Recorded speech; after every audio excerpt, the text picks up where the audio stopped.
محەممەد یاسین ئیسماعیل ناسراو بە باوکی لەیلا کارمەندی کۆمپانیایەکی خاوێنکردنەوەی بەردەڕاش لە ساڵی 1984 لە بەردەڕاش لەدایک بووە.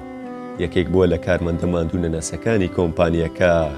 ئەمڕۆ لە سێیەم ڕۆژی مانگی ڕەمەزان لە کاتی ئەرکە پیرۆزەکەی لە سەنتەری قەزای بەردەڕاش لە گەڕەکی خێلەکەی دەکەوێتە ژێر تراکتۆری کۆمپانیەکە.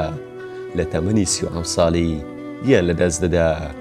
لەبەرەوەی گەنجێکی ڕەحسوک و خۆشەویست بوو لەگەڵ بڵاوبوونەوەی هەواڵی گیان لەدەستدانی تۆڕە کۆمەڵاتیەکانی سنووری بەردەڕاش پێکەوە پڕ بوون لە دەربڕینی ئەو خەمی.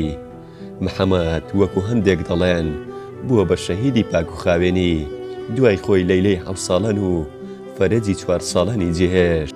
چەند ڕۆژێکە خانوویەکی بۆ خۆی دروست کرد تاوەکو تێیدا بژیت.